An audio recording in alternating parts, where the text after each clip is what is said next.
I moved to China to teach history in Wuxi, Jiangsu province. Right as the U.S. China trade war was making headlines almost every week, I kept waiting for attention to show up in my daily life, but it rarely did.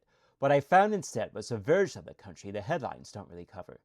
My plane landed in Shanghai, where a staff member and another foreign teacher met me at the airport. From there, a driver who worked for the school took the three of us to my new apartment in Wuxi. That was basically my introduction to the country I was about to spend the next 4 years in. I'd visited China briefly before moving there, so I wasn't arriving completely blind. But visiting a country and building a life there are two completely different things. A tourist sees the highlights. A resident has to figure out how to actually function there, day after day. And Wuxi was not the kind of place many Americans have ever heard of. It's a major city, but living there as a foreigner is very different from a place like Shanghai. And that difference showed up almost immediately. One of the first things I noticed was that I stood out a lot. Coming from rural Louisiana, where I was used to blending in, it was strange to suddenly attract attention just because I looked different. People often looked at me on the street. At first, I wasn't sure what to make of that kind of attention. I wasn't used to being noticed simply because of how I looked. It was a strange feeling because, back home, I was just another person going about my day. But in Wuxi, I quickly realized that being a foreigner made me someone people were curious about. And that curiosity was one of the first things that shaped my experience living in China. So I remember eating alone in a restaurant one evening and noticing someone at another table trying to secretly take a picture of me. I quickly realized that moments like this were less about politics and more about simple curiosity. People were often just wondering who I was and why I was living in China. Being American did not mean I was viewed as a representative of the U.S. government or its policies. Most people were just curious to meet an American. That curiosity only grew once I started learning Chinese.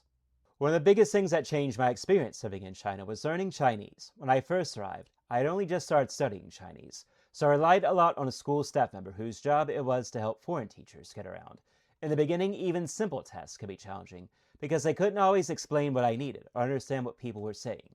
Once my Chinese improved, I could actually do things on my own. I could go to places most foreigners never see and just talk to people directly. One place I remember was a small restaurant within walking distance from my apartment. That restaurant was a small green onion pancake shop near Lake Taihu, on the edge of Wuxi. It was the kind of neighborhood almost no foreigners live in, or even pass through.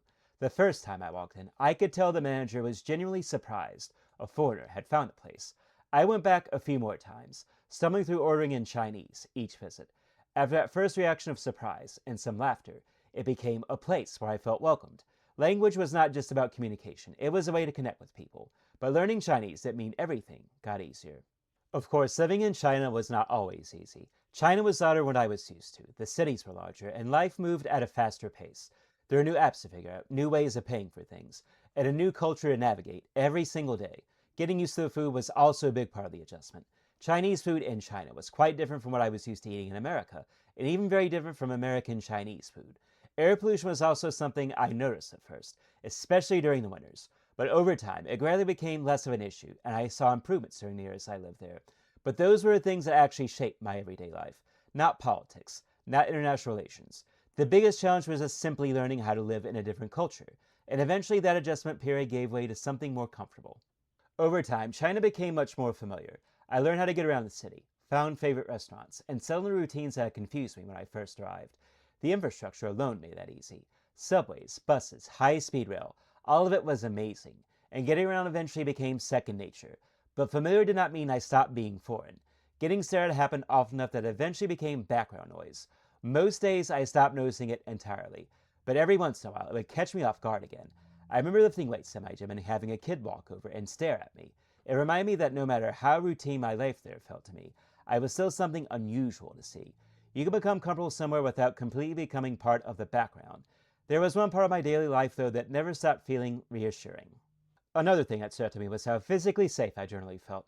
I could walk around a city at night, take public transportation, or explore different areas without really worrying about ordinary street crime. Coming from the United States, I was somewhat surprised by that because Wuxi is a very large city by American standards. In America, large cities often come with concerns about certain areas or walking around alone at night. But in Wuxi, that sense of everyday safety became something I experienced as part of normal life. Now, no country is perfect. I'm only speaking to my own experience in Wuxi from 2018 to 2022.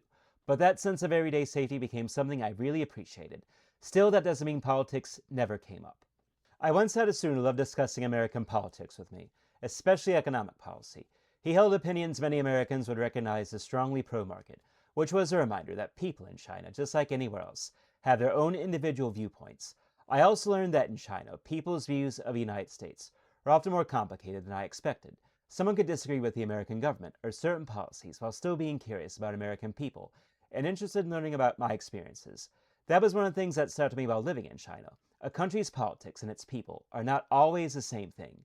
Behind all of the headlines and debates are ordinary individuals with their own opinions, interests, and personalities. But political conversations were not the center of daily life. Most interactions were just about ordinary life. Most of it was surprisingly normal. Looking back on all of it now, I think there is a bigger lesson in here. Looking back on my time in China, I think one of the biggest lessons I learned was that countries exist on multiple levels. There is a level we see in the news, governments, diplomacy, trade disputes, military posturing. And then there is a level of everyday life, students, co-workers, neighbors, and the people you meet in ordinary situations. Both levels are real, but they are not always the same experience. Living in China showed me that understanding a country requires looking at both. You can learn about politics, international relations, but you can also learn from the everyday experiences of the people who live there. That said, I don't want to overstate what one person's experience can tell you. I lived in Wuxi during a specific period of time, and someone living in another city or during another period could have a very different story. Personal experiences don't replace a larger context, but they can add another layer to how we understand it. The disagreements between China and the United States are real, and they matter. Living in China did not make me stop paying attention to those issues, but it did give me another perspective. So when I think back on those 4 years now, here's what actually stays with me. When I think back on my 4 years in China, I don't primarily remember the political disagreements between America and China. I remember trying to order food at a pancake shop near Lake Taihu when I was still a beginner learning Chinese. People smiling when they realized I was making the effort to learn their language. A kid staring at me while I was lifting weights. The routines that slowly became familiar. These were the moments that made China feel less like a place I was visiting, and more like a place where I actually lived. Living in China changed how I viewed the country because it showed me something that is easy to forget. Countries are not only governments. There are also millions of ordinary people living ordinary lives. Those everyday experiences didn't replace the bigger questions surrounding China, but they became the foundation for how I understood the country. So if you ever lived abroad, what is one experience that changed the way you saw another country or culture? I'd love to hear your story in the comments. And thank you so much for watching this video. If you like this video, please consider subscribing to my channel. I have many more videos coming just like this one. And thanks again everybody for watching. I'll see all of you for next time.